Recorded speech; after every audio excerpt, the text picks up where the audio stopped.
Hello, I'm Zach with Sawyer Lock and Key, and I'm just going to walk you through disassembly of an older style weiser knob. So newer style weiser knobs follow through the front of the knob right here, or the cylinder plug comes out the front of the knob. The older ones do not. They follow through the knob.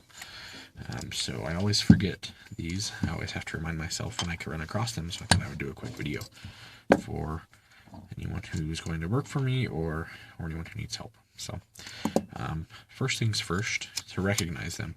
The back definitely looks different. You will see a snap ring. If you see a snap ring, that's a good indicator.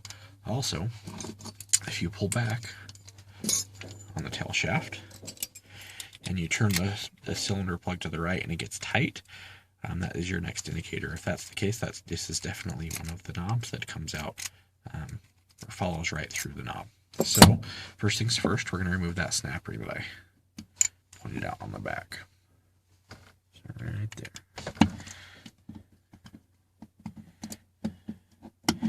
In that case, the back part, this assembly will lift right off. We're going to put that aside.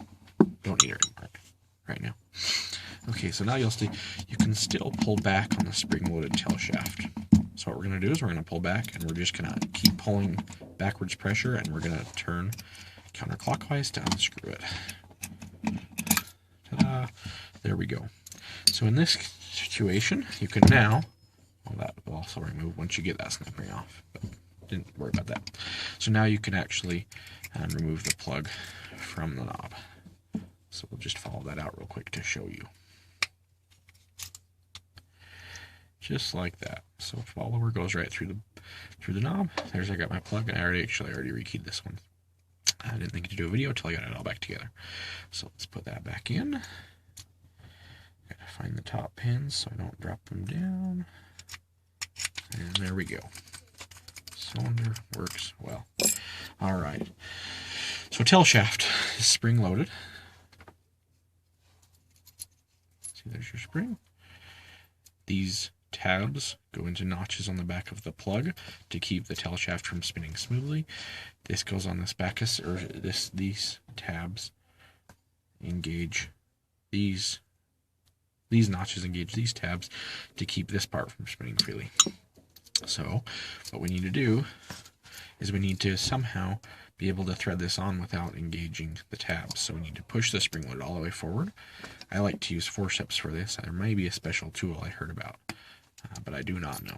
So I just like to use forceps.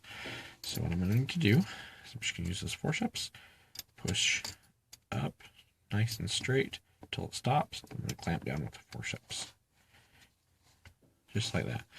So now, as you can see, the tabs are retracted back into that cap. In that case, I can put it down in.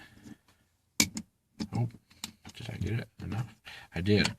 So my forceps slipped off, as you saw and heard, but I did get the thread started. So now all I need to do is pull back on the tail shaft, and I can tighten each time until it gets tight right there.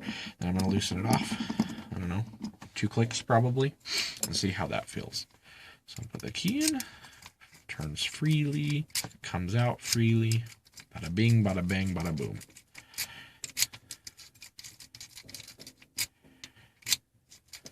Excellent. All right. So now we're just going to put it back together in the exact opposite order. So rosette goes on. And now this assembly. Now this assembly, you'll see the spring that turns the knob back and forth. Those 2 legs. And those just need to make sure that you get them on the right side of those spindles that the screws go in. So just like that. Take our snap rings. Put that back up. Bada bing, bada bang, bada boom.